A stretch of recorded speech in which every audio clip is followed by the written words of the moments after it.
Tens. Tens all round.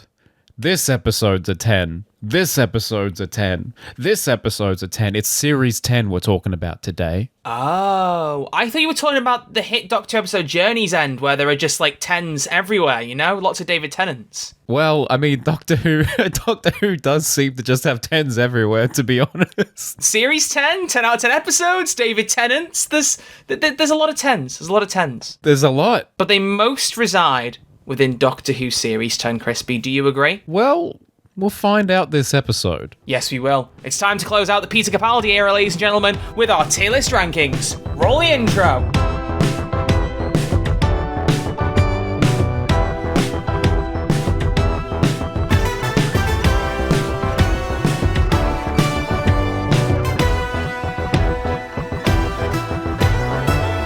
Hello and welcome back to Who's There, a Doctor Who podcast. My name is Troy, his name is Crispy, and we are the hotline that accepts your calls from anywhere in time and space.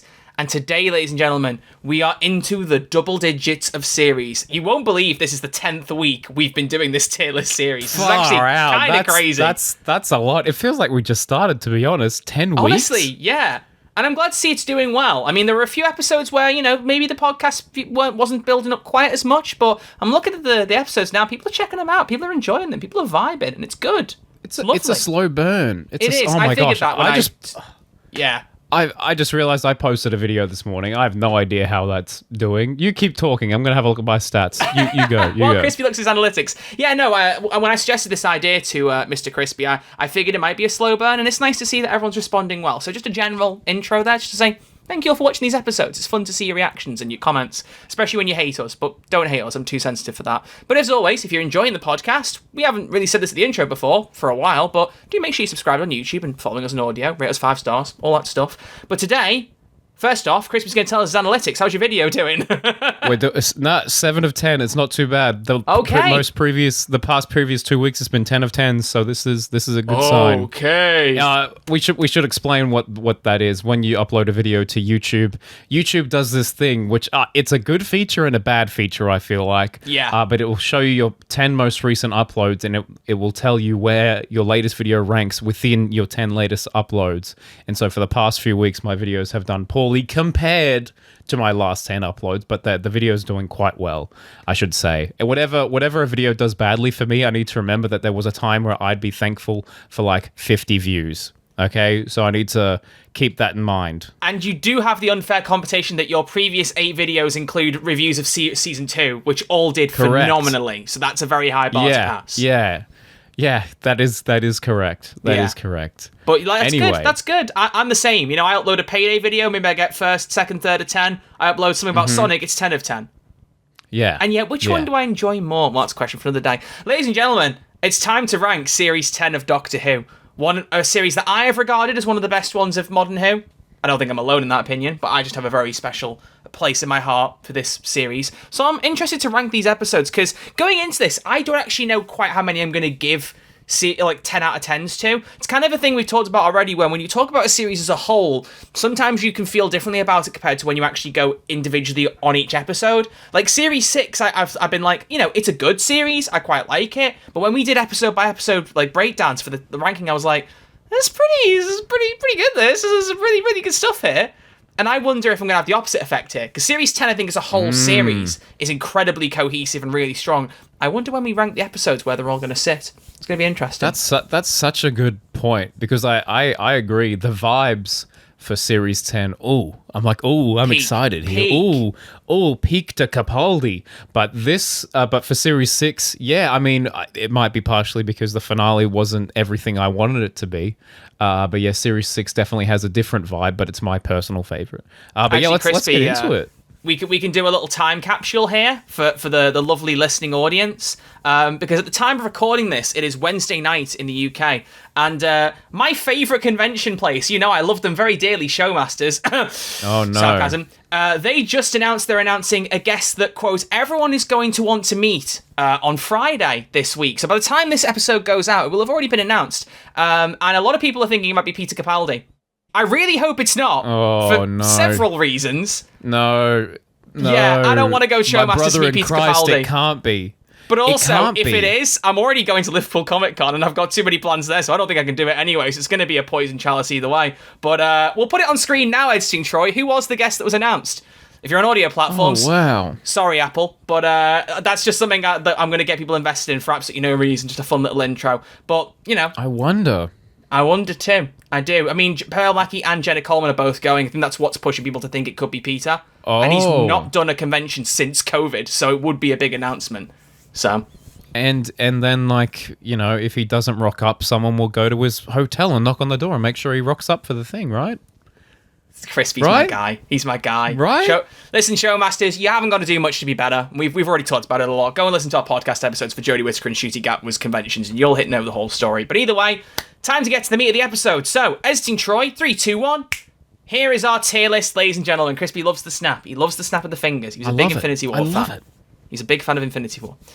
Ladies and gentlemen, as you can see, we have our tier list ranking episodes from Series 8 and Series 9, 2/3 of the Capaldi era, and we have got all 12 episodes of Series 10, as well as 3, count them, 3 Christmas specials.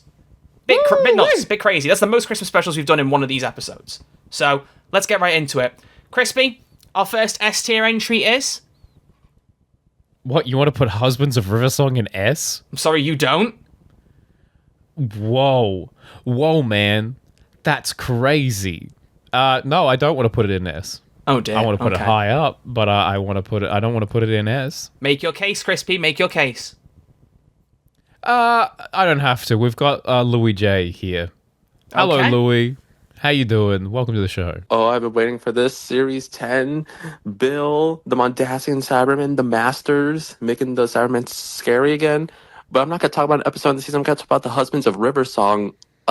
Great episode. It was the first Christmas episode I saw live. And it's such a happy, sad episode. Like, just seeing the Doctor kind of be happy at the end, which he hasn't been, like, 4 seasons. It was great. And let's face it, we never watched Silence in the Library the same ever again. Yeah. So there you go. That's my case as to why it shouldn't be an S tier. That's not a good case, fella. I will say, plot-wise, there's not tons going on in the plot, and King Hydroflax is a villain. One of the more forgettable ones. Although Greg Davies is very funny. Like, as a character, was not, like, the most... Yeah, whatever. But for me, it's very, the chemistry. very Christmas special, isn't it? Like, it feels comfortable on Christmas, you know? It's like a warm blanket. But it's Peter Capaldi and Alex Kingston. It's their chemistry together. I think it is so strong and elevates the episode so much I would put it in low S tier, personally. Nah, I just can't. I just don't think it deserves the badge. I just don't think it does. You think that the Zygon Invasion and Inversion are both better than Husbands of River Song? Yes, I don't think that's a hot take. I truly don't. And that's coming from a Series 6 enjoyer and Alex Kingston stan right here. I think it really does a good job wrapping up the story. But I don't know. I'm trying to give you a reason as to why I don't like. It's probably the plot. It is probably the plot that I'm like, yeah, take it or leave it. That's the plot kind of takes a back seat. Crispy, if you can't think of a good reason to not put it in S, it sounds like it belongs in S to me. I'm looking at the camera right now. Yeah, and because I'm his mind's sweating. scrambling because he can't think of a response to my convincing argument. Leave a like if you think this is crazy. I can toss a coin again if that helps. Yeah, let's toss a coin. Even though I'm pretty sure you've won every single time we've done this, Troy, and it's very suspicious. How many times have we done this? We've done this. Cut to the montage. No, we're not cutting to a montage. We're not doing that. I'm not doing that. Okay, we'll recreate the montage right now. I picked up the same Polish Lottie coin that I used last time. It has a number 2 on one side and what looks like tails on the other, so I'm going to say 2s or tails. Okay, 2 for me. Sugar. It landed... You picked 2s? Yep. It landed on my leg, and it actually is tails, so I win. Bottom of S, it's below Zygon Invasion and Zygon Inversion, okay? It's bottom of S, but it can stay there. That's insane. That is insane. Peter Capaldi and Alex Kingston so many people that. have clicked off. So many people have clicked off. No, they haven't, because you know what? They are enjoying a very rare space in this community right now where positivity still wins. Yeah, cool. One of the two hosts in this podcast adores the reality war. You might disagree with it, but at least respect the hustle and enjoying Doctor Who, okay? At least respect the hustle. I adore the reality war. I'm the Crispy, one that adores the Crispy, reality war. I don't even think I have to edit a gun to your head in that. Like, it just looked like you were feeling the pressure of saying that sentence. Well, don't worry. hey. Next up is not going in S tier. The Return of Dr. Mysterio. Crispy, your thoughts? Okay, not D. Come on. Really, D? It has to be. It has to be a D, man. Wait, hang on. Whoa. I You're can't not serious. stand this episode. I am serious. No! Yes. Look, I know it's not one of the best episodes. I'm not even going to fight for A tier, but D? You think it's worse than In the Forest of the Night and the Woman Who Lived? I think it's insulting to me. Okay, so Because now I you're taking the waited- mick. Okay, come on. No, I think it's insulting to me because I waited a whole year after Husbands of River Song. I got so excited for this, and apart from the last 5 minutes, forget about it. Forget about it. Nah. Why on earth should this go anywhere else? I quite like Capaldi's Doctor in this. He feels like Series 10 Capaldi a little bit, as like a prelude, like the watching the bad guy while eating sushi. Unfortunately, Peter Capaldi is a requirement in all of these episodes, so I that's said not how going to his hold Doctor up. is. Now, listen, by the way, I wasn't going to fight for high tier. I was going to fight for top of C tier. If I you would can't take take top of Kill C, the Crispy, Moon. then you're be still I'm your not taking cold, top of- icy heart. Can I chat? There's no chat. There's no chat. We're not live, fella. We haven't been live Put for some months. hot dogs. Put some hot dogs in the chat because I don't know what the hell's going on right now. This is crazy. Why hot I can't dogs? believe you're fighting for the return of Doctor Mysterio. I can't believe you think that Kill the Moon is a better episode than Return of Dr. Mysterio. It is. What it is just right? is. Kill the Moon has things wrong with it. What does the Return of Dr. Mysterio have wrong for it other than it has nothing going for it of a praiseworthy thing, in your opinion? Weak villains. I couldn't even tell you what the plot is. I don't think it looks good at all. To be perfectly honest, I think this is one of the worst looking episodes.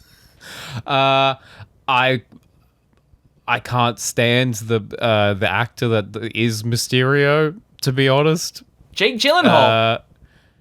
no, yeah, okay, that's pretty funny. Is that two Mysterio references in the last two episodes? That's crazy. Yeah, we've been doing it. We're doing a lot of Mysterio references. I'm a Far From Home enjoyer, man. Peak film. Yeah, well, I wish this episode was far from my home. 0 out of 10. That was quite fire. That was quite fire, I can't lie. We're not seriously putting this in D. Come on, top of C. No, bottom of C, final offer. Bottom of C, final offer. Mid. What? Bottom of the deep blue sea, final offer. Fine. I can't May it believe we're rest. saying Kill the Moon is better than Return of Dr. Mysterio. Kill the Moon has things going against it. Return of Dr. Mysterio is just not much going good for it. Yeah. I mean, there's that great scene where he's like, bottom of the do you think sea. you've won? He's like, yep, shoots his thing. Your bomb's gone, your plan's finished, and there's UNIT coming to shut down your head office. Pokemon go to the polls, okay? Yeah, I love that. I flooded downstairs with Pokemon. I don't care if it's dated. I thought that was funny as hell. Yeah. Ha ha ha ha. Everyone was playing Pokemon Go back then, mate. Everyone. Yeah, man. Crispy So wants funny. to move on. Fine, I'll allow it. So Crispy, funny, take us to the man. next one. Okay, wow. Finally, we're back with an actual series of Doctor Who after waiting so long and having a spin-off show that Troy still hasn't watched. We are finally Don't care. back with Doctor Who and a brand new companion. I'd happily watch Class again than the return of Doctor Mysterio. Anyway, Maybe we'll watch Class for the podcast at some point. we have to. Let's listen to Sam from Cybus Industries. Hello, Sam. Hello, it's Sam from Cybus Industries. Series 10 is the greatest series of modern Doctor Who. Come and fight me, alright? I genuinely don't think it will ever peak higher than that ever again. I love the finale, I love the Monk trilogy, but everyone's going to say something along those lines. So I'm going to go with my other favourite episode, which is the opening, the pilots. I think it is the best jumping on point episode. The 11th Hour, Rose, they're all good, but nothing tops this, in my opinion. The original name, A Star in Her Eye, speaking of stars in eyes, Heather, great character. She looks terrifying when she's a puddle. And Bill's great, Nado's great, the vote, what's in the vote, ooh. This episode really does achieve a lot, huh? Listen, I love the pilot, but we're saying it's better than the 11th Hour and Rose. Well, better than... Ooh, no, not even Rose. I was going to say maybe better than Rose, but no, Rose is just timeless. Yeah, Rose is timeless. I love that Bill and Heather are called Bill and Heather because of William Hartnell and his wife Heather. I don't know if everyone knows that fact, but that's why he named Bill Potts and the girlfriend Heather because of William Hartnell and Heather Hartnell. Was it Heather Hartnell or did she have a different name? I don't know, but married I can't couple. remember. Beautiful little reference there. I think it's a really strong episode. It's one of the better openers for sure, but best, I don't know. I wouldn't say so. It is fun. Pearl Mackie absolutely shines. I love right out the game. I love the opening shot because usually series start quite bombastic. It's just a still shot in the Doctor's office because he's all of a sudden a university professor. He's playing guitar. You're like, oh my gosh, I feel like we're back. I feel like we're home. After the monstrosity that was the return of Dr. Mysterio. Matt Lucas is much better in this as well. He's fun. I think it works. There's a lot going on. Probably too much going on, to be honest. But it does a good job. It does a really good job. I would go maybe top of B-ish. Oh, how do you feel about that? I think it's probably slightly better than top of B. I think low A, personally. We could go low A.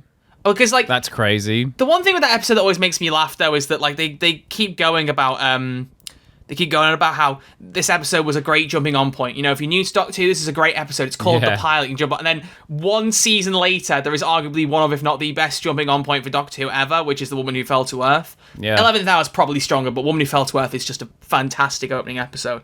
So it always makes me laugh looking back at that, being like, if you're going to jump on with one of the two, at that point, I just either go back to 11th Hour or just jump on with Woman Who Fell to Earth, or do the right thing and start with Rose, like everyone should. But yeah, or I think an unearthly child. Sorry, no, yes. I'm kidding. Classic Who. I'm kidding. I think just right at the bottom of A. I think it's a really good opener. There's nothing that blows my mind about it, but it's just it's a nice warm feeling, Yeah.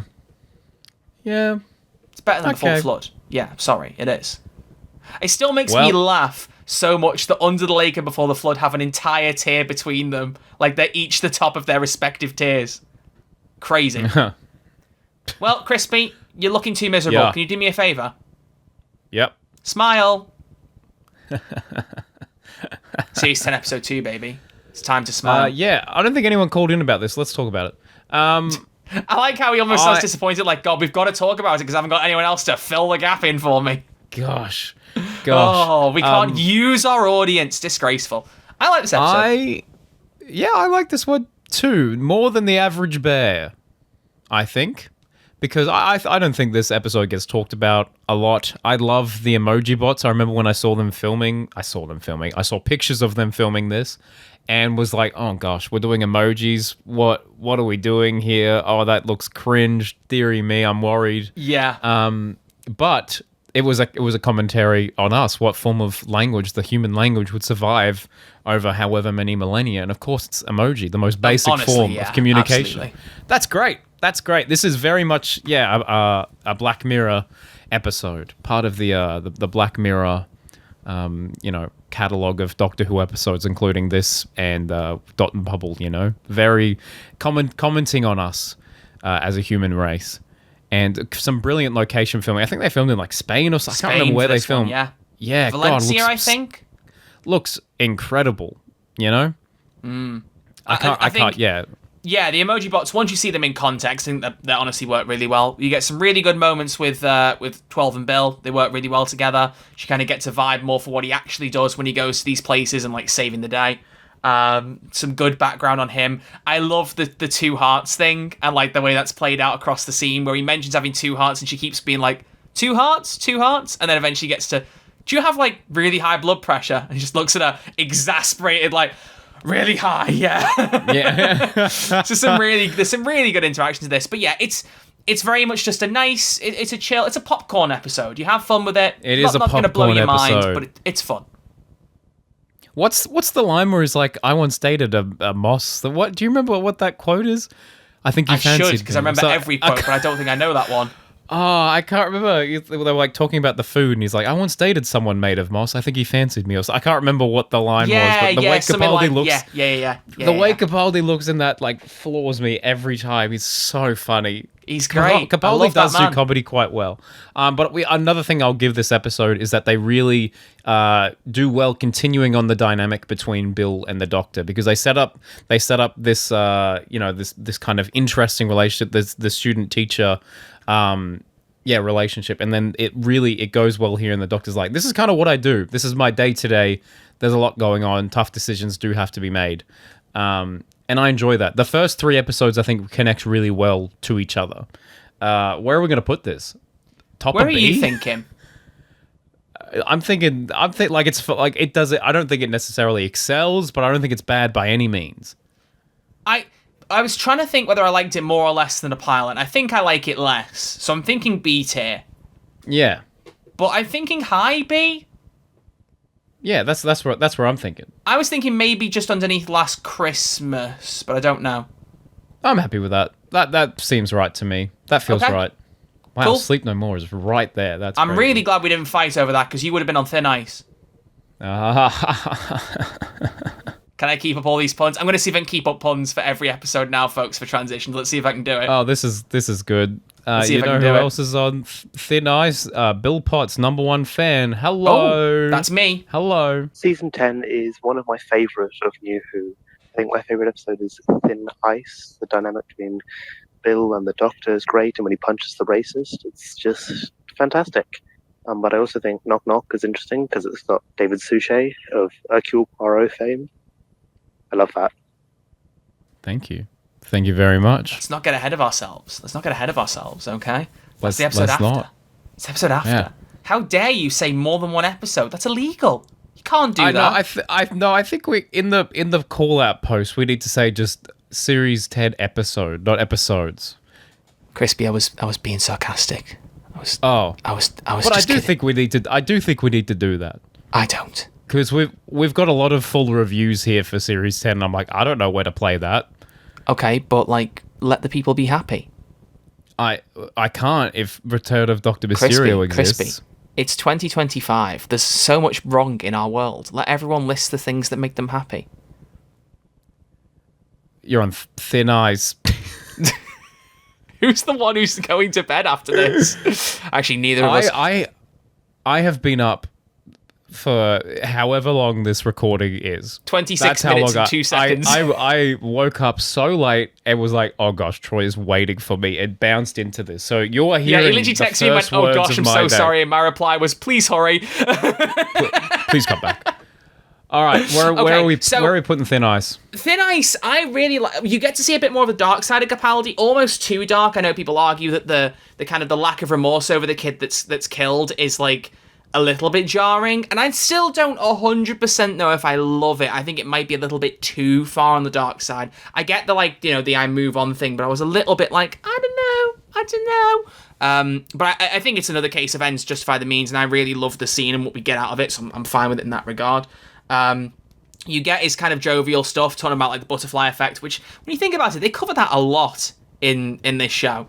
Like some of the better ones are later. I loved the discussion between them and the butterflies. Like, oh, that's what you said to your friend Pete. He was right with us. He stepped on a butterfly, and now you don't even remember him. She's like, oh, shut up, I'm being serious. Yeah, so was Pete. Like, it's just some really good like dialogue, and then like, by the time she mentions him again, like 5 minutes later, the joke, he just goes, "Who's Pete?" Like, that's great. That's like on par almost with how I think how much I love the Space Babies opening with the butterfly. Yeah, I mentioned Space Babies. I just love hearing Shooty Gatwa go, "Come here, butterfly." Why are you looking so angry? Like, it's just because I mentioned Space Babies. Is that your Winter Space Soldier Babies, trigger man. phrase? Space Babies, man. Oh boy. Space babes, space babies, babies, space babies. So a little reminder for you, Shooty Gatwa says space babies or some variation of that phrase 14 times in that episode. Anyway, so yeah, I think it's a really strong episode. Doctor punching a racist, pretty peak. I really like this episode. Again, not one of the best ones in the world, but it's good, consistently fun. Like, there's not a bad episode in the series, by the way. Not a single. Yeah, we'll see. Not a single bad one. Not a single bad one. No. No. So yeah, I'm not sure where to put this one. I think it's better than Smile. I don't know how much better. I don't know if it's better than the pilot. I would say about there. Yeah, right on top of Smile. I like that. Yeah. Cool. That's fine with me. That's fine with me. Wait, did you hear that? Did you hear that? Hang on, Troy. Troy, don't say anything. Don't say anything. Don't I was say a knocking pun. my mic. I have no idea if that's come through. I'm sorry if I've hurt your ears. Oh, no, that's fine. Someone sent this through and I thought it was funny. This is from your landlord. Here we go. Who's there? Is that Well it? played. Yeah, that's the whole call. Excellent Well played. reference to episode 1 of the podcast, which was aptly titled Knock Knock Who's There, because of course it was. Like, why wouldn't it be? Knock Knock. Hang on. We have another call here from 6 and 7s Oh. who does the exact same thing, I believe. Oh. Knock knock, who's there? Now, objectively, is this the best episode of the series? No. But, as I've mentioned before, I do love it when Doctor Who gets creepy, and wood full of bugs that eats you certainly qualifies. Add in the Doctor being Bill's grandpa, Pavel being stuck in the wall, incredible effect, and a great guest appearance by David Suchet, and you can understand why it's my favorite in the series. I just wish they'd kept that deleted confrontation between the Doctor and the landlord. I would want somebody to stop me. Indeed. Hey, that's pretty good. Yeah, it's pretty good. It's pretty good, That's that. pretty good. That's pretty good. I think this episode is one of the ones that people kind of don't regard as highly with this season if they talk about the best and worst episodes. I feel like this is one people don't care about as much. Crispy's pointing at himself right now, audio listeners. Crispy, do you want to take the floor on this? I would, but the floor's been eaten by some bugs. All right, moving swiftly on. Yeah, I don't know. I like this episode. Also, I hate the internet because, I hear 6s and 7s now, and I keep thinking about that really stupid brain-rotty meme. Yeah, I know. I know. For those of you who are not, 20, there is a really stupid trend going around right now where people just say 6, 7. I think it was a video, some kid at a basketball game just said 6, 7, thought it was funny, put it on the internet, and our collective brain rot culture now just goes, 6, 7. It doesn't make any sense, but it's already in my head, and I hear 6s and 7s, and I'm like, oh, come on. Can we have a talk, internet? Can we go back to, like classic memes? Can we go back to the days of Too Damn High and those little striped colours and pictures of dogs and stuff? It was just really, really simple memes. I miss when jokes just went stupid. I don't know what those are. That's crazy. That is actually crazy. I'm not that much older than you. Fun fact about me, Crispy, when I was about 10 years old and we had an internet tariff, I occasionally used to just log onto the internet, go on Google Images and look up Skyrim memes for hours on end. To the point my mum would get annoyed because I'd just be laughing quietly in the background at loads of memes on the computer. You are so cool, man. Yeah, that's definitely what you're thinking right now. I'm not even thinking that, mate. I'm not even thinking that. But yeah, I think, again, this is what I'm saying about the start of this episode where I'm like, this season, I don't know how many are really high regard episodes, but the vibe throughout the season makes it really strong for me. Vibe's This, good. again, I think I love the idea. Bill's moving into a student house with a bunch of people, but the house is a secret, and the 12th Doctor's kind of like her granddad trying to solve it. I really love the idea here. I think the idea of the wooden monsters, the lice, is fantastic. The effects of people being trapped in the walls, I think, are fantastic. Absolutely love it. And I really like the vibe of the landlord. David Suchet hands in a great performance, and it's his mum, isn't it, who's the one who's made of wood? Yes, it's his mum, not his daughter. And they said daughter, but it's his mum. I really like that kind of the combination of those two, and I like the idea of the exploration that he's lost his whole life looking after her. They kind of touch on that a little bit, where it's you've spent this whole time looking after me, just be free, and kind of like that idea they touch on. But they could have done a bit more with it, I think, maybe. But sometimes all you need is a piece of Capaldi eating poppadoms and talking about Little Mix. So there's so much Little Mix talk in this episode. It's funny. Yeah, I mean, I'm of an age where I still remember when they were called Rhythmics. That's a throwback. They were called Rhythmics at one point? Fun facts, yeah. They were like One Direction. They were assembled on the X Factor. They were all solo acts, and they got put together on the X Factor, and their first name was Rhythmics, and then they changed it to Little Mix. I think either during the X Factor or right after it. It was around then. Yeah. Much, much better name. Have you listened to any of Jade's solo music? No. Anyway, so Knock Knock, where are we ranking it? It's good. You should. No, that's fine. I just have no idea. So yeah, where are we ranking this? I don't know. Again, I think it's probably a nice B tier. I think it is a B tier, but I don't know if I would put it as high as Smile or Thin. I find myself going back to Smile and Thin Ice more than I do Knock Knock, and I'm not quite sure why that is. Yeah, I agree in some ways, but also, in my head, I'm kind of thinking I might enjoy it more than those two, but also objectively, I'm like, I don't know if I do. I really can't decide. I don't know. Part of me I wants to think put it there's right some next to them. consistency here, and I would argue that possibly for the first time we've ever had in this series, I think we put 3 episodes right next to each other in the tier list. Yeah, like that. So Thin Ice, right underneath it Smile, right underneath it Knock Knock. I honestly, I think that's perfect. Okay. All right. Done deal. Look at how nice this tier list is looking, though. If we'd have been fighting more over this, I would have run out of breath. I'd have been gasping for oxygen. Thank you. That's the name. That's the name of the next episode, Troy. Yeah, but that is crispy. Thank you for explaining the joke, buddy. Did you I appreciate see that. Did you see? Do you realize you did that? No, I didn't actually realize that. No, not at all. That's Definitely crazy, wasn't planned. man. That's so crazy. I hate you. No. I love you. Crispy was going to make a valid point there, which is that this is the most balanced the tier list has been in a while. We have 9 episodes in S, A, and B tier. Yeah, that's crazy. It is a bit crazy. Time to put Oxygen in there, though. Crispy, how do you feel about Oxygen? This is what I think I've seen this episode maybe 3 times. I can never remember how this episode finishes at all. Like this episode is like a weird gray spot in my brain. I like the aesthetic. I like the spacesuits. I like it's a zombie story. It's a base under siege type thing. I just can never remember the whole plot of this episode. Oxygen is in limited supply, and you have to buy oxygen or something. Yeah, it's a whole comment on capitalism and like suits fighting the suits both physically and metaphorically. Nice. But also, I mean, that she is half the joke in it. But the idea that the human workforce aren't needed, just use the suits. It's cheaper. They don't have to spend on the oxygen and all that. But I like the wrap up of this where the suits are all coming to actually finally kill him, and he's like, "Our deaths will be expensive." And there's a whole commentary on like how they're trying to just serve the bottom line and the fact that that comes before the cost of human life. I think it's really well done. But I like this episode because of the tension. The tension's like one of the best things about this. I really like how this episode is handled, and I really love Capaldi being blind. I mean, this is the start of the blind arc. Yeah, I just remembered how this episode ended. I'm still blind. And that weird thing that there were 2 cuts of it, which we've talked about before on this podcast. We've talked about it on the pod. if you've been listening for a long time, go back and listen to all our episodes. You'll have something to watch weekly while Doctor Who's not on. Yeah. Hopefully, by the time you get this, if you watch one of these every week at the same time Doctor Who would be on, Doctor Who will be back because there's 3 years worth of these episodes. So hopefully, please. I hold much more hope that we'll see Doctor Who sooner than that. I'm just, I like a bit of a joke. But there is a thing where there are 2 different takes of that ending, and I don't know why. There's one. I mean, the final dialogue, if you don't remember specifically because you're not a weird nerd like me, is Nardole screams "Look at me" a few times, and when he last shouts it, the Doctor goes, "No, Dole, I can't. I really can't. I can't look at anything ever again. I'm still blind." And I can't believe I remember that word for word. And the one cut is he literally screams. He's like, "I can't look at anything ever again."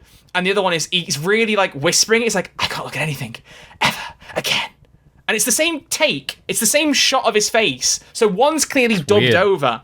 But the weirdest thing was, and I think it's on the iPlayer still, if you watch the ending of Oxygen and the recap at the start of Extremis, it's 2 different takes. They use both of them, and it is odd. Weird. It's a fun little thing. And if you watch this week to week, you probably wouldn't notice. But if you are doing a bit of a marathon or you've got the DVD, you're gonna notice.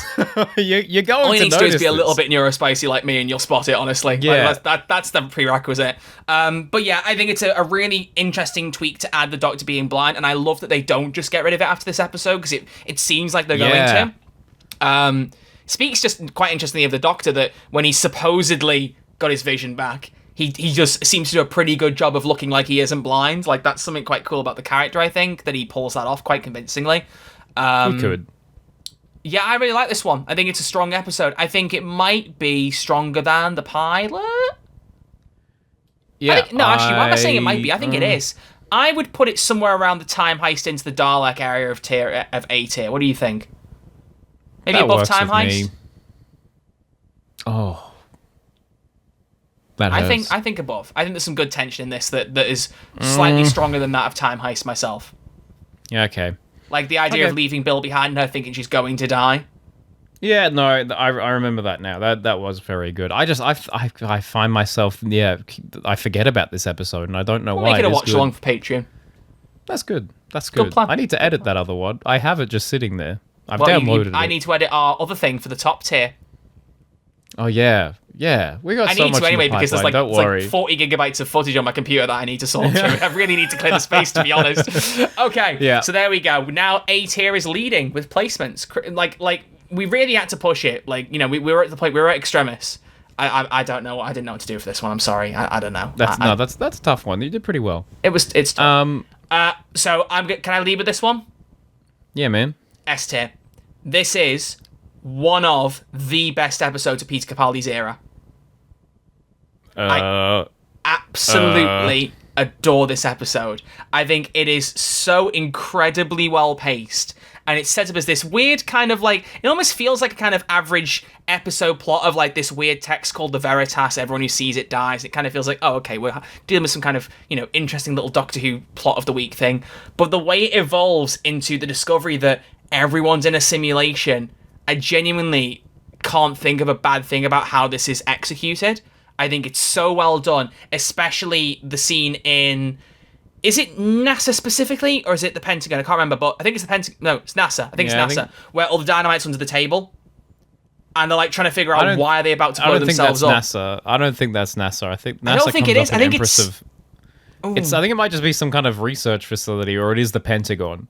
I think it is an actual real government place. I just can't remember which one it is. I'm pretty sure it's the Pentagon. Actually, I think it is the Pentagon, and I was thinking it was either the Pentagon or NASA. Then NASA is Empress of Mars. Pentagon is this. Yeah. I think. There we go. That's exactly right. But yeah, I honestly just think this episode's absolutely incredible, and I love the performances from Matt Lucas. I think is really good in this one. This is one of his best episodes, I think. Correct. But Pearl is fantastic, and especially the final scene in the Oval Office with the Doctor like listening to the Veritas and like explaining the simulation. Although I'll always be angry that he chose Super Mario as an example instead of Sonic the Hedgehog, but we'll get past that. But do you even remember him making that reference? Is he referring to themselves in the simulation? He's talking about, yeah, everyone killed themselves. It's like Super Mario figuring out what's going on and deleting himself from the level. Yeah. I thought it was actually quite a good way of... It was written like someone who doesn't really play video games, but it was still like a convincing explanation. But yeah, I think this episode is genuinely, utterly phenomenal, and it is easily, strongly an S tier for me. Crispy? Okay. Thoughts? I'll get Zach to speak for me. Hello, Zach. Okay. Hi, Troy and Crispy. I've said before that Series 10 isn't one of my favourite seasons. I don't particularly enjoy it, but some episodes I think are really good. Extremis is one of them. I think the cliffhanger at the end when you realise that they're in a simulation is just amazing. I think the whole way they reveal that is just incredible. I love it so much. It definitely leads really well into the next episode, and it's just really good.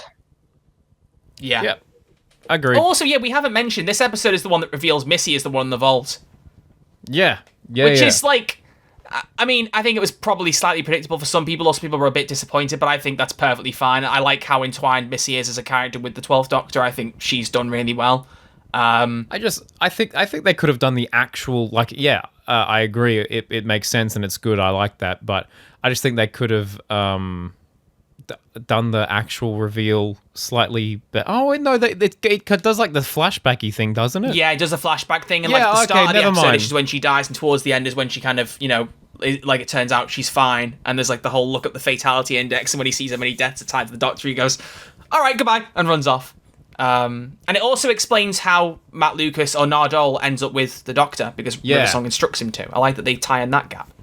That is nice. That is nice. Is this the first episode where he wears that beautiful the jacket? Which is in my cupboard right there, and it is one of the best coats I own. It is gorgeous. I love it. All right, where on earth are we putting it, mate?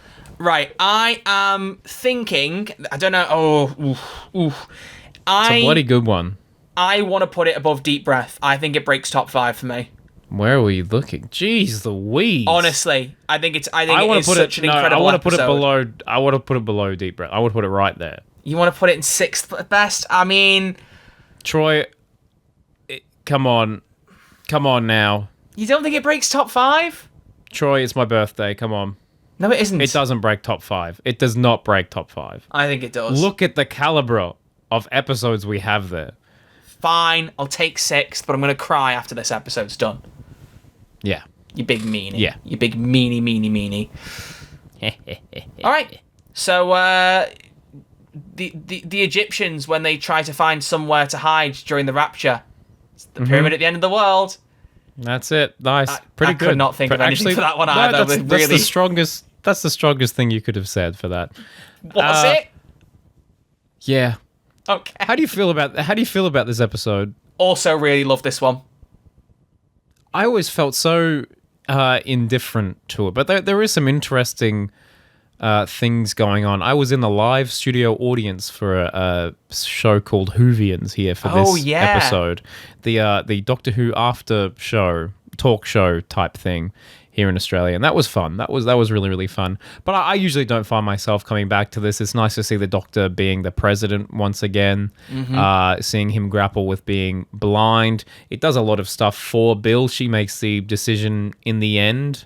What is the decision that she makes? Well, it's the idea the monks have come to say, you know, we will take over your planet, but you will be the ones to ask us to take over. Oh, willingly. And she has to make the choice at the end because the Doctor's trapped in the lab that's about to, fumigate itself. And he can't get out because he's blind and can't see the colours, the codes and the combination, which I feel like the Sonic Shades probably should have made the numbers visible for him. I like, you can kind of argue that as a bit of a plot hole maybe, but I can't remember how the dial looks, and if they are just completely flat on the surface and there's no indents, I can understand why the shades don't help that. I think that, like, you know, there's so many chemicals in that lab or something. Maybe he, like, because he's blind, he like stumbled and they could have crumpled the Sonic. I really think that would have been. What do I always say as the optimist? You know, suspension of disbelief. You know, like you just go, oh, yeah, you know what, it's fine. That's what you're saying. I agree. Yeah, I think if they wanted to write out the Sonic sunglasses in that scene, they could have, and I think they should have, because it would have been like, oh no, the Doctor's he's not equipped here, like and because they don't bring it back, they don't bring the blindness with the Sonic glasses back. This is it, right? No, they use them in Twice Upon a Time, but I don't. Oh yeah. I'm trying to think if they use it before that. Yeah, I don't. But I mean, in terms of assisting his blindness, I think that's it. Oh, I know, but like I'm taking it one step further and thinking like if he doesn't even use them again in the series, they could have just destroyed them there and then. That would have been it, because he was already using his Sonic again anyway. Yeah. Yeah, you're right. I don't know. There might be like a moment where he uses it, like Empress of Mars or Eaters of Light, but I can't think. But I know Twice Upon a Time he does, because they have the little thing about, oh, well, it might help if you could see properly, and takes the glasses off. Yeah. For some reason, there's that dramatic shot of the glasses hitting the floor. Like, they don't break or anything, they just land on the floor and the camera's just on them for a minute. And I'm like, what are you trying to show us there? But yeah, I think this one also, I think the tension's really solid in this. I don't think this is S tier. I really love this episode. I think they set up... push for A? I'm going to push for A. Yeah, I am. This is not an A tier episode, my friend. Really? This is B. I'm looking at Thin Ice, Smile, and Knock Knock, and I'm like, I reckon I like they're better. I like this one more than the pilot, even. I think this one's really good.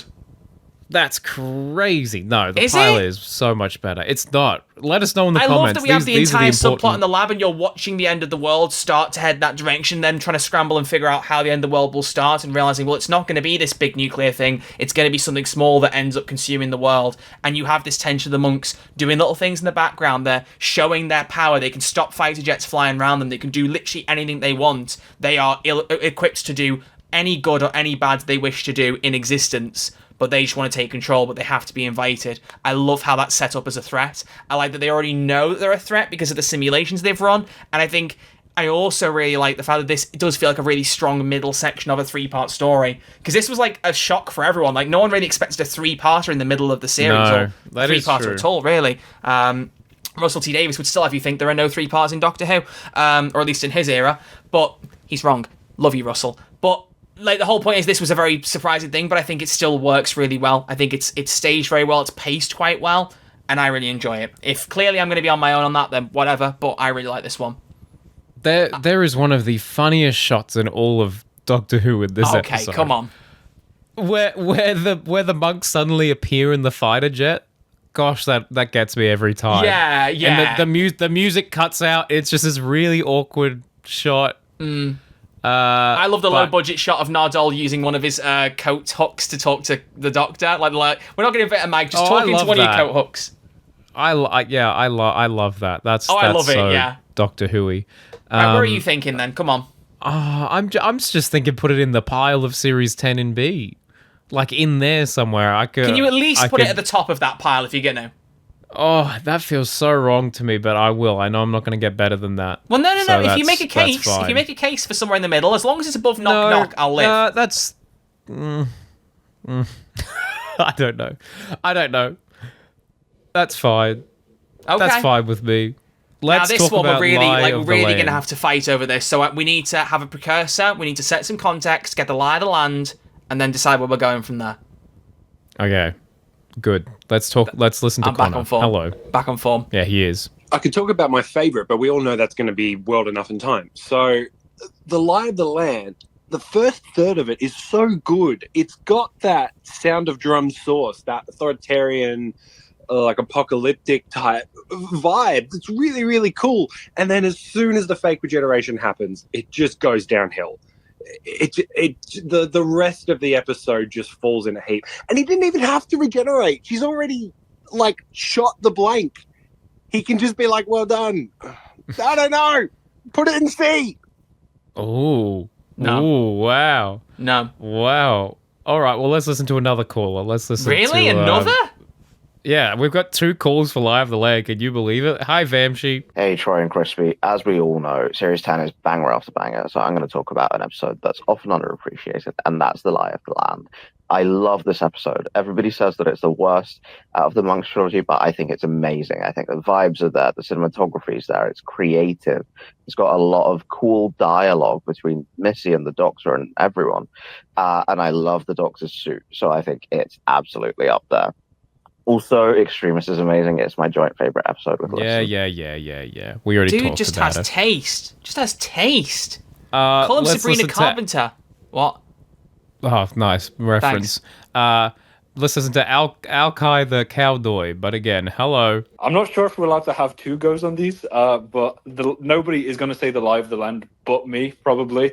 You're wrong. Heaps of people did. All right, let's move on. Bro said that just to bully him. That's crazy. That is crazy. So, okay. Let's address the elephant in the room first. He's big, he's grey, he's swinging his trunk around my head. They obviously did the regeneration thing for the trailers. Let's just be real here. 100%. And it annoys me so much. It's so dumb. I enjoy it for what it is. I genuinely do. But it is so clearly done for the trailers, and you can tell Clickbait, it is mate. because it just feels so Clickbait. unnecessary. I think I like that they try to play off in the episode like, oh, you really sold it. Was regeneration a little bit too much? No, I thought it was a nice touch. Like, they try at least to make it feel like it fits. But yeah, it's I don't buy into the idea the episode gets terrible after that, but I definitely think the opening half of the episode is stronger than the second half. I think the biggest thing that people dislike about this episode is the resolution. The idea that Bill's mum is the solution of it all. But as I've argued before, I love the idea. The whole thing of the monks is they take what is known as history, what is fact, and they adjust it. They can adjust what has happened to what they want. If you insert some vision that is not based on history, it is your imagination, but it is so strong and so powerful, they don't have the correct information to overwrite it, and therefore can't do anything to fight it. And because it was set up in the pilot that the Doctor took all these photos of Bill's mum, she's imagined who she is and had all this extra aids to build an image of her in her head, it's so powerful that it can overcome. It feels a bit like the Rings of Akaten, with the potential of the leaf, dealing with the sun, demon, god, monster. I feel they're 2 very similar concepts there. And I understand for most people it doesn't work. For me, I love it. I genuinely love it. Yeah. And that's such a good way to write it out. And I get it. I'm going to be in a minority here. I really like this episode. I think it's obviously not ST like Extremis. I would have put Pyramid at the End of the World probably in A, and I would have sat Lie of the Land near it. But since this is in B, I'm like, maybe this should also be in B. I don't know. Where are you thinking, Crispy? I completely agree with our callers, especially the first half of this episode. I think is some of the best of the series. I love it when Doctor Who does dystopian. It feels all weird. We're seeing the Doctor doing these broadcasts. We're seeing the companion kind of go undercover. We're seeing them, jump on ships. We're seeing Nardole being like, oh, we finally, we're able to find each other. I love that. It's so, so interesting. The regeneration is annoying, but I understand why they did it. But yeah, it's just the ending that I never really gelled with. It might be because it feels like it's such a serious episode at the start, Yeah. and then we get a little bit of a cheese fest at the end. It's like, as you say, it's the Rings of Akaten concept being like, oh, there's endless possibilities, thus, uncontained power. But it feels like Rings of Akaten mixed with Closing Time being like, love can conquer all. Love can, You're doing it better than Closing Time at the very least, Craigie. They do it much better than Closing Time, 100%. But that ending always rubbed me the wrong way. Even though in the script, if I read this, I'd be like, that's perfect. That's perfect. I purely think it's just a translating to screen issue for me that felt a little too on the nose, perhaps. But I don't think it's a bad episode by any means. I'm pretty sure this is Toby Whitehouse, however you say his name. And I think it's a strong script. I love the Truth Police. I think there's some cool stuff going on in this. So I'm happy to have a little leeway here. Troy, what is your heart telling you? My heart is telling me that I don't know where to put it because the Pyramid at the End of the World is not where I would have put it. That's why I'm struggling. Is it better than that? I don't know. I think it's similar to that, but I don't like it being in B tier as a result. But I get it because it kind of I don't know. I'm putting it above Pyramid. I could put it above Last Christmas too. I don't care at this point. Okay. Let's live a little. Let's live a little. That's crazy. Okay, cool. Let's do it. All right. Next up, we are looking for female Palpatine on a planet close to Earth because it's Empress of Mars. Brilliant. That was brilliant, dude. It's too late at night. It's 20 past 11. My jokes. I'm excited to see anymore. what you do for the rest of these. There's only one where I can see you making a good pun. Yeah, it's going to be very similar to the one you're probably thinking of. Yeah, definitely. In fact, I might do it as a two-hander and let you do your pun again. You know what I'm talking about. Empress of Mars. You've clocked it. I got it. Empress of Mars is fine. You're really thinking ahead of that pun now. It's going to be great in 15 minutes.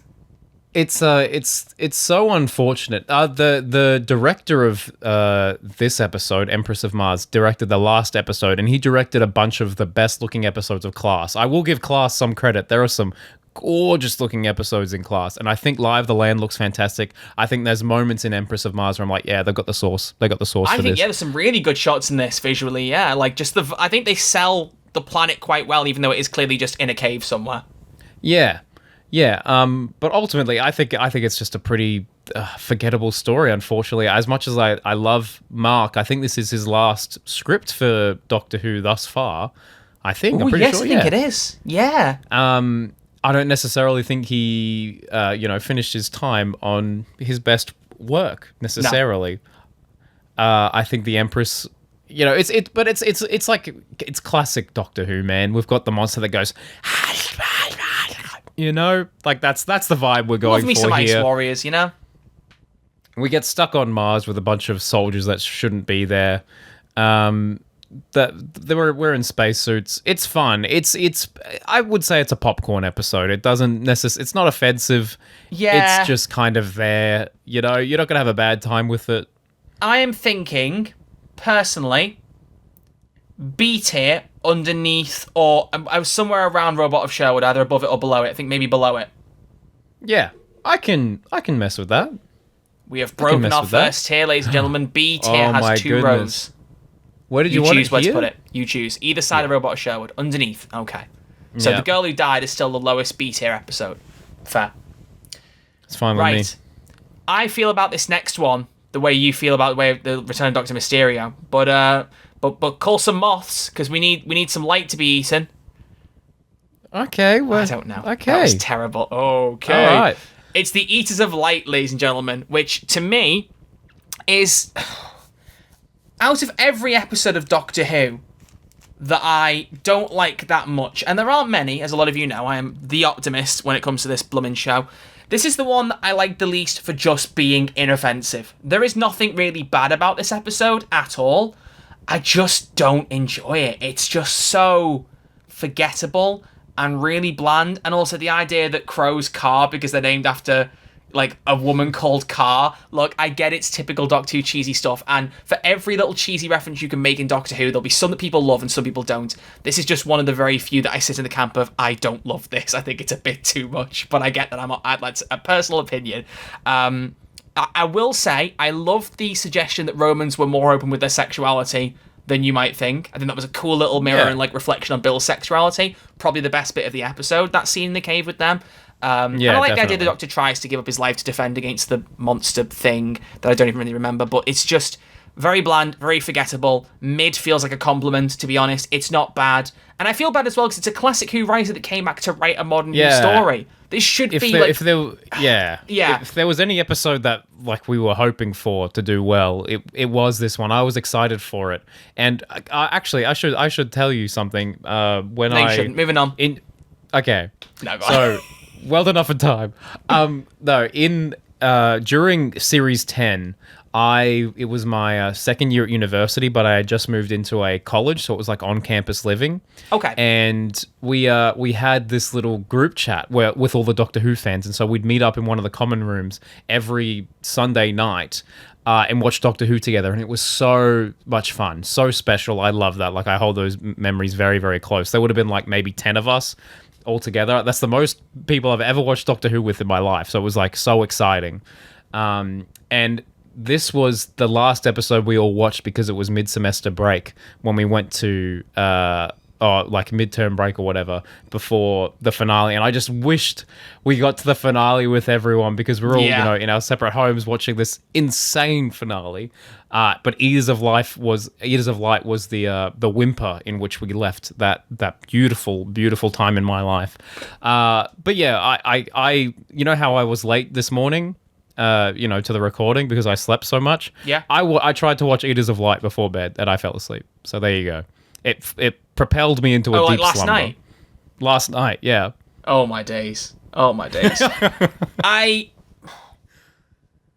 don't want to say D tier. I'm happy for it to be above the shocking thing that is Return of Dr. Mysterio. No, I think the Return of Dr. Mysterio clears the Eaters of Light. It clears it. It just does it. It just does it. And I'm not saying that makes Mysterio a great episode, but like if you put the two of them in a fight, in a knockout, I know which one I'm choosing every day of the week. Yeah, but one of them's using steroids. Look at how he's a superhero, mate. No, he swallowed an alien bug thing. Pill. Yeah, that's right. It was a weird little thing. At the start of Return of Dr. Mysterio, he's like dealing with something that was set up in a previous Doctor episode. I can't remember what it was, but I remember realizing that recently, and I was like, oh. Yeah, he's in New York, and he's dealing with the time distortion. Yeah, that's it. Yeah. Roy. I don't think I ever realized he was dealing with the Angels Take Manhattan like 4 seasons later. That was a cool touch. Yeah, it doesn't matter. It never comes up again, so who cares? Let's go to whimsy. Eaters, You lack, Eaters of my friend. I never say whimsy more like in anything the whimsy else on this pack. podcast. I say it so much. So I got whimsy top out of the D wazoo. Top of D. Oh. If it's going in C, it's going underneath Mysterio. You choose top of D or bottom of C. I'm not budging on that. Put it bottom of Troy. C. Actually, no, bottom of C. Go on, bottom of C. Troy, it is offensive to us to put it there, but that's fine. Well, it's better than where it just was. Do you not want it touching Dr. Mysterio? Is that what it is? I just don't want it near it. All right, Crispy. Oh. I'm gonna make a proposition here. I think we kind of have to deal with the next two as one piece. I think we kind of have a package deal. A package deal, if you were. But if you heard, Crispy, the Doctor falls. Must have hurt. We got the joke in. Let's go. We did it. You have to notice I'm going slightly quieter, folks, because it's getting late here now. It's 11:30. I think my lovely dear mother is probably asleep right now. She doesn't need me screaming over Crispy's reheated, reused puns that are still really funny, to be honest. God, that's still the best thing I've ever said on this podcast. This is, honestly, that's like on par with me saying I know this bum. Still love that people won't get that out of context, but it was a great joke. It's a great joke. So good. Crispy, we're going to have a bit of a debate here. Oh, yeah. I'm going to fight for this two-parter to sit above Heaven Sent.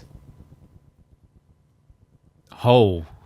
I was let's genuinely have a look at the list. Where is Heaven Sent? Oh, it is the top of the entire list. It is the top of this tier list. I genuinely believe Doctor Who might not have ever gotten better than this from a writing standpoint. Like, Journey's End, I adore.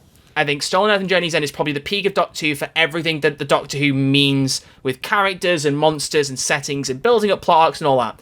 But if we're talking just from the standpoint of writing, how strong a story can be, as well as the performances, I think this clears it. And I think it is possibly the best Doctor Who's been in the modern run, honestly. Wow. So I am going to be pushing for these to be above Heaven Sent. But when I say above Heaven Sent, what I mean is like on a score of like up to 100%, Heaven Sent is 99.9%. These two are 100% kind of vibe. Like, I'm not saying they clear it. I'm saying I would just put them slightly above. So, well, let's listen to a call. Let's listen to get a call. Let's get our thoughts. We've got Helen. We've got Helen on the line here. Hello, Helen. How are you doing? Hello, Helen. So I assume a lot of people will say the same episode for this, but the Series 10 finale is one of my favourite finales Doctor Who's ever done. It's just amazing. The direction by Rachel Taylor-Slay is brilliant. The Capaldi speeches, he's got a couple of good Capaldi Doctor speeches. You've got the Missy redemption arc ending. You've got the Master reveal, which totally wasn't spoiled by the BBC in the promos. It's just fantastic. Yeah. Genuinely, for a second, thought she just said Rachel Taylor-Slay's name wrong until I realised she was saying Taylor-Slay and was like, Rachel good. That was good. Helen, I like you. You've got good taste. You've got great taste. Congratulations, Helen. Honestly, it's just, I think it speaks volumes that the Master reveal was such an easy slam dunk to keep secret, and they spoiled it, and it still is phenomenal. It still worked. It just would have been a million times better if we had no idea. But once again, like the regeneration, I get why they did it. We've obviously talked already on the podcast about the infamous story, but I have to mention it for old time's sake, that second Mr. Razor appeared on screen, the second he was there, and he was like, awake, good, yes, good. My mum straight away went, that's John Sim in facial prosthetics. Like, maybe 30 seconds into him speaking.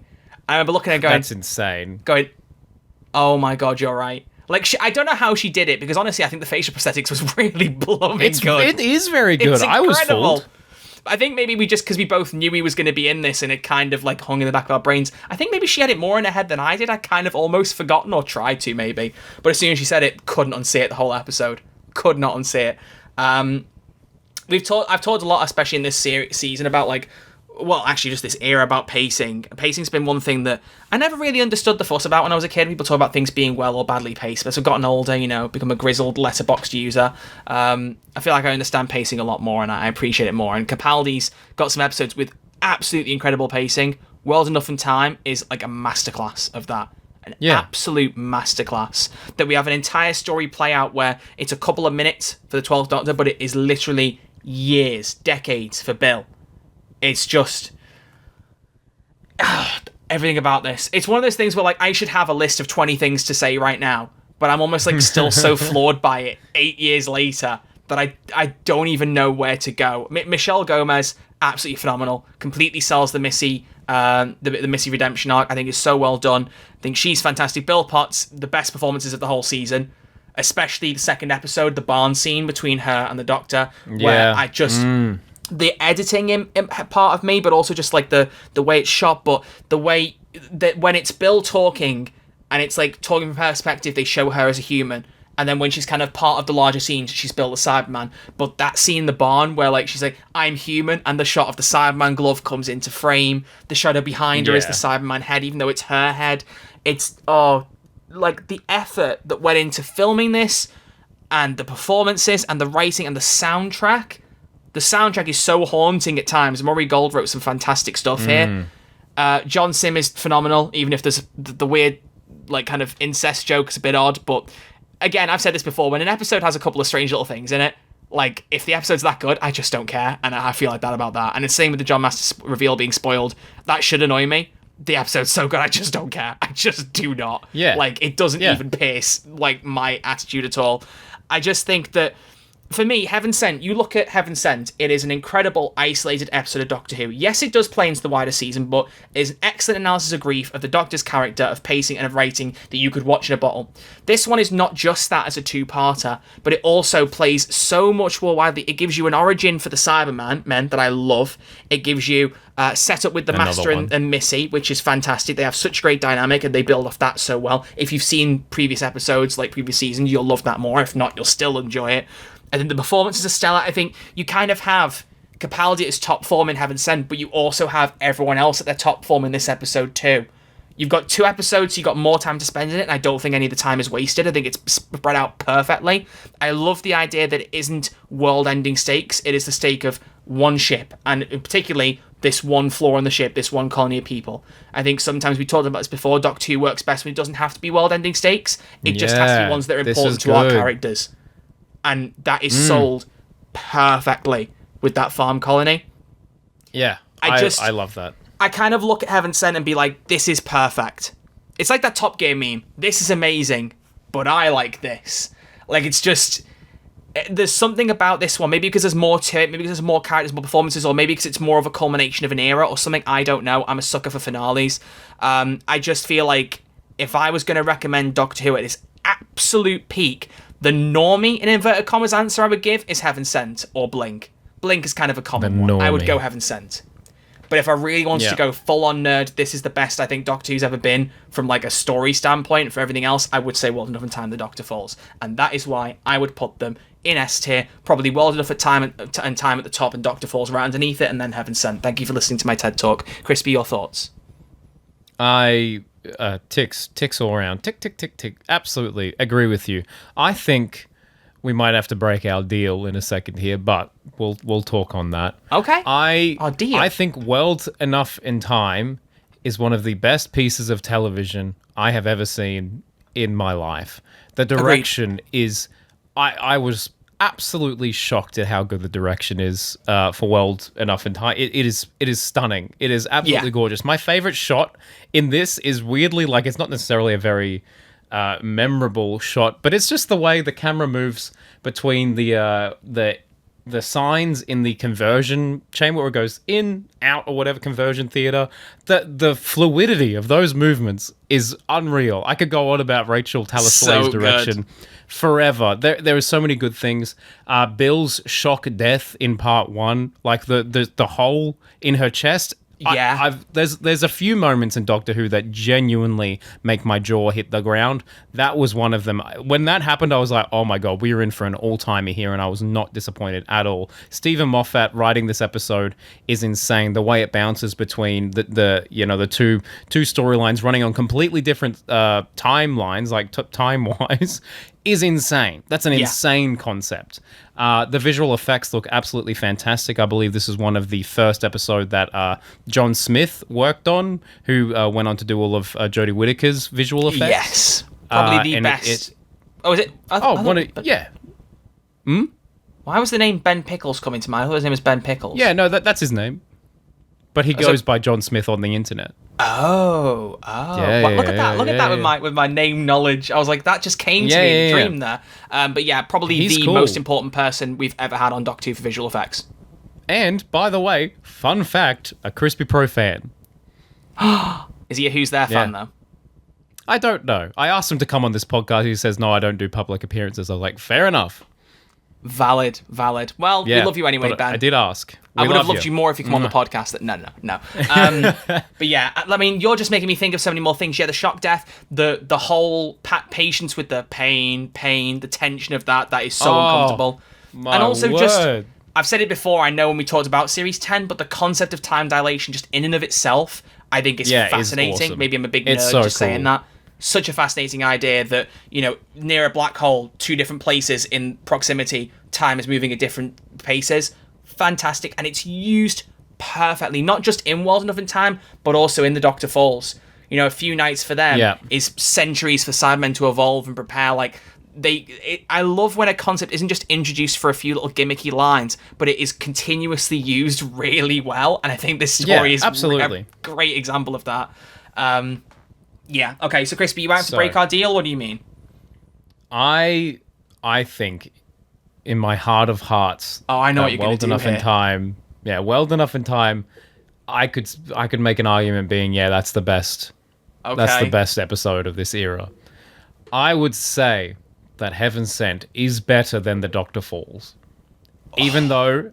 But all I'm saying is that it's the third best episode in the entirety of Peter Capaldi's run. But I just think that Heaven Sent is unreal. I think it's unreal that like it just has to be. It has to be second, man. Can you do me a favor very quickly? I'm just thinking from the editing perspective. Yes. Just slip The Doctor Falls into C tier. Or yeah, even Hot Springs River Song, that's fine. Put it in C tier. Or anything, and just bring Twice Upon a Time onto the board. I will bring it onto the board. Just so I don't have to do loads of really panicky cropping things. Right, where was Husbands of River Song? That was in S tier. Put it back. You're not getting away with that. You're not getting away with that. Isn't that going to make things too big No, that's now? fine, because the tier list fits perfectly. The problem was you wouldn't have been able to scroll down and grab the other episode. See, I'm thinking ahead. I'm thinking ahead. By the way, I think Husbands of River Song was below Zygon Invasion. You're absolutely right. I'm not going to be doing any sneaking here. All right, so yeah, back to your point. Yeah, I honestly had a feeling you were going to say that, and that kind of pleases everyone then, because then both stories are kind of on the same level. World Enough in Time, then Heaven Sent, then The Doctor Falls. In my heart of hearts, I would agree. In some ways, I disagree. In others, I want to put Doctor Falls above Heaven Sent, but I will take it. It means best of both worlds. I'm fine with it. I'm totally fine with it. Okay, cool. Done. So, wow. Twice Upon a Time is currently sitting at the bottom of B tier. It might not last there. I don't know. Let's finish with Twice Upon a Time, because I believe someone actually did call in about Twice Upon a Time, which I was pretty shocked by. Did two people call in? Because we could have said twice called in upon this one time Twice episode. upon the hotline. Yeah, sure. Let's go with that. We've got Bad Wolf FC here. Hello. What's up, Troy and Crispy? Twice Upon a Time is my favourite Series 10 episode.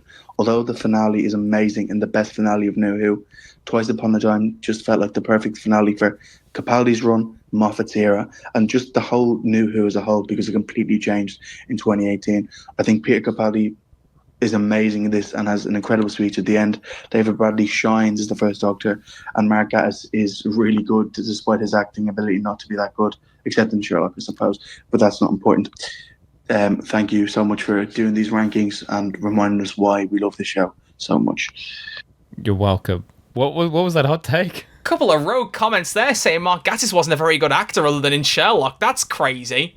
Whoa. And also, saying it ended New Who. I know what you're saying about Jodie being different, but like there have been big tonal shifts before. It wasn't the end of New Who. It was the end of Moffat Who. Oh, yeah. No, I missed that. I missed that comment. Yeah. Listen, mate, I listen. I listen to these go. calls. You should listen to them sometime. Listen. I'm joking. I'm kidding. Listen. So, this is another episode that is born out of circumstance. This is one that is very much, we want to keep the Christmas slot. Chibnall didn't want it. Let's write a Christmas special to finish it off. And had Moffat probably... Is that an urban legend? Was that ever confirmed anywhere? I've just heard that so many times, but I've never actually seen... Yeah, I've just said it with such confidence, and I'm not sure. I've never seen an article or anything about that. The rumor is on the street that Moffat made this episode purely so that Chibnall could have the Christmas slot next year, but then he decided to do a New Year special anyway. Google AI overview, I've got a few things pulled out. That the first result on it says Stephen Moffat wants to write Twice Upon a Time to save the annual Christmas episode slot after the incoming showrunner Chris Chibnall initially did not want to start his tenure with one. Moffat agreed to write one last episode to ensure the show maintained its Christmas slot, giving the 12th Doctor a proper regeneration story in the process. He was motivated to write it both to preserve the tradition and because he had long wanted to unite the 12th and 1st Doctors, a concept he had previously discussed before. Now, let me see, because this does base it off actual sources when it writes the AI overview, so let me see what that actually says. I do remember Stephen Moffat was at a Comic-Con and someone suggested, you could have David Bradley in the episode as the First Doctor, and his eyes kind of lit up. And I think that was for Series 9's Comic-Con or something like that. Because, David Bradley does a fantastic job, even though I feel like there is a slight bit of William Hartnell erasure in some of the marketing the BBC has done since then. But, yeah. Bingo. Yep, it is in here. Cited from Digital Spy. and from Radio Times. In January Okay. 2016, Moffat announced he would step down as the programme's showrunner after the 10th series, being replaced by Chibnall for the 11th.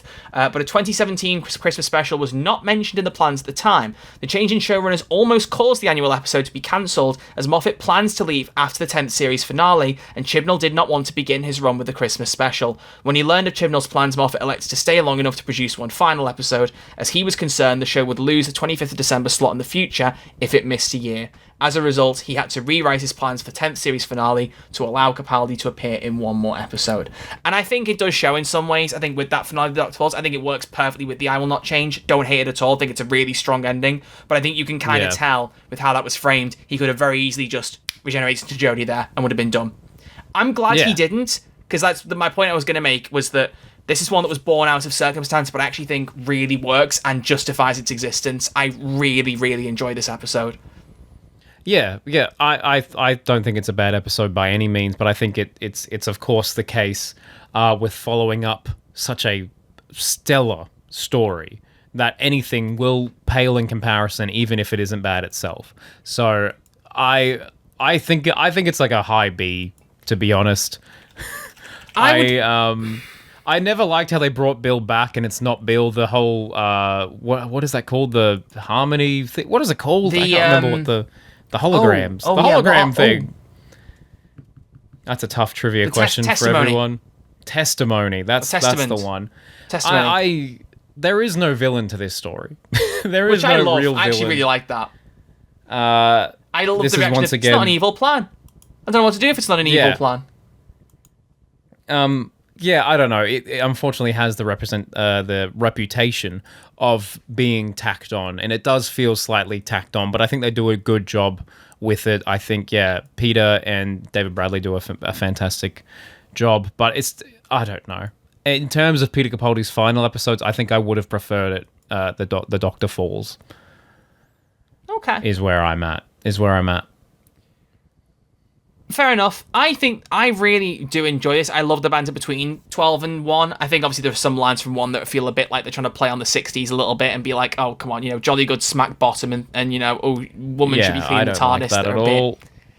Bit bleh.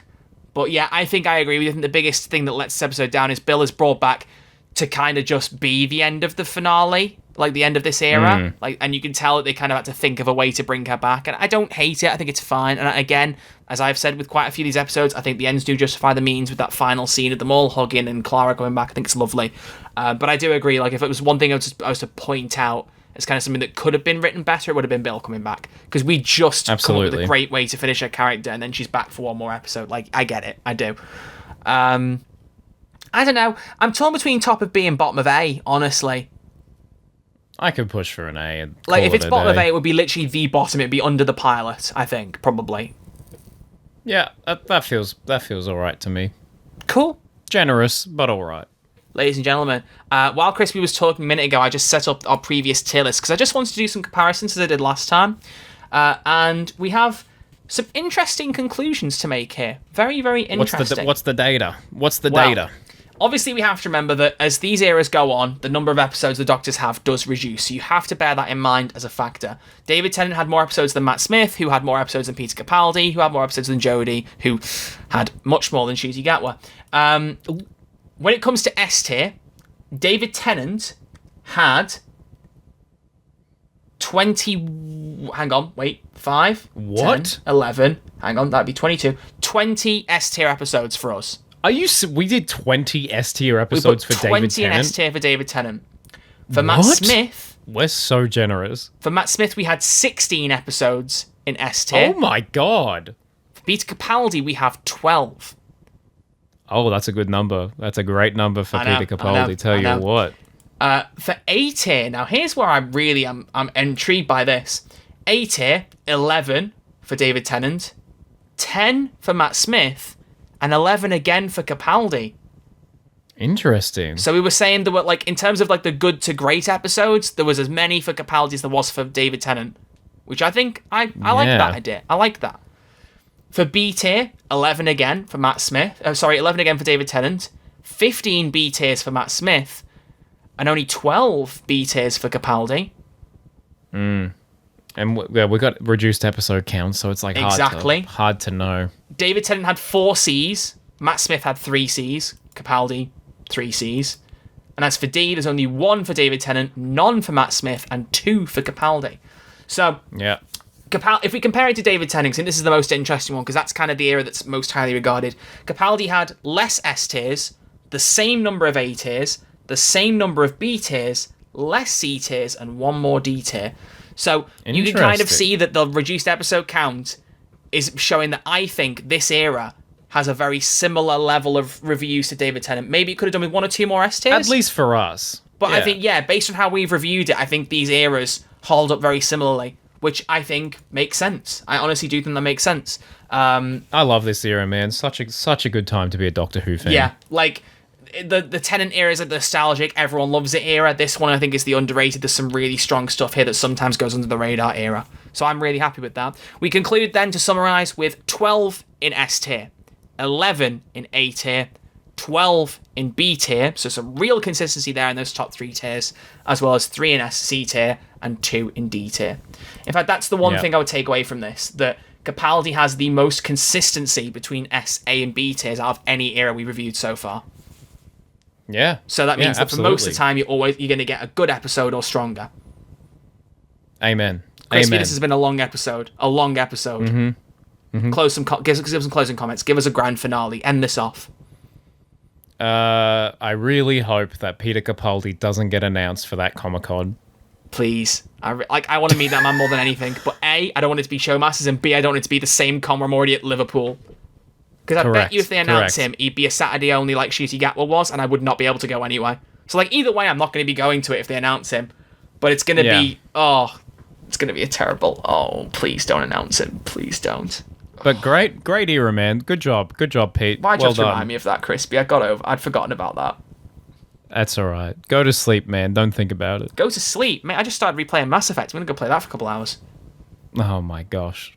I love video games. Well, if you love video games, edit one of our videos that we're sitting on. I don't know what you're talking about, Crispy. Ladies and gentlemen, thank you very much for watching this episode of Who's There, a Doctor Who podcast. If you've got this far, comment a hot dog emoji in the comments below. Hot dog emojis. So many hot dog emojis last week. Do it again. Oh, wait, no, it was hot dog last time. Actually, don't. We need to make it a different one. Make it a different one. Crispy, pick another emoji right now. The star emoji. One of the many star emojis. Any of them. Actually, that's a good idea, because people might not even notice a pattern there if they're all different star emojis. Pick a different star emoji of your choice. Try and pick some unique ones. Stars, that kind of thing. Yeah, cool. We'll just think it's themed around Series 10, because the star in our eye, but to us, we'll know it's people who got this far. Ladies and gentlemen, thank you very much for listening to this episode. As always, we love you very much and appreciate you greatly. This episode goes out. We will not we won't, I don't think, have recorded the Series 11 reviews. So please do make sure that you get your calls in for Series 11, because we're going to be moving on to that next week. It's the Jodie era time. I'm going to be intrigued to talk about this. I've not watched this era for a little bit, and I'm intrigued to kind of look back on these episodes and discuss them, Crispy. Yeah. Still think I'm going to rewatch Flux, though, fully. I need to do that before we do that episode, definitely. We'll see. What's the Flux? Ladies and gentlemen, it's goodbye from Crispy Pro. Goodbye. And it's goodbye from me. Goodbye. See you all next week. And from my very quiet 10 to midnight bedroom here in lovely Liverpool, England, allons-y, baby. Allons-y, baby. Feels like a CBBS bedtime story. That was cute, man. Go to sleep, everyone. Good night. Go to sleep. Even though this episode comes out at 6 a.m. in the UK. Go to sleep. Yeah. Ideally not behind the wheel, though. That would be dangerous. Please. Good night. Goodbye. Good night. Watch the roads. Watch the roads, everyone. Watch the roads. Goodbye.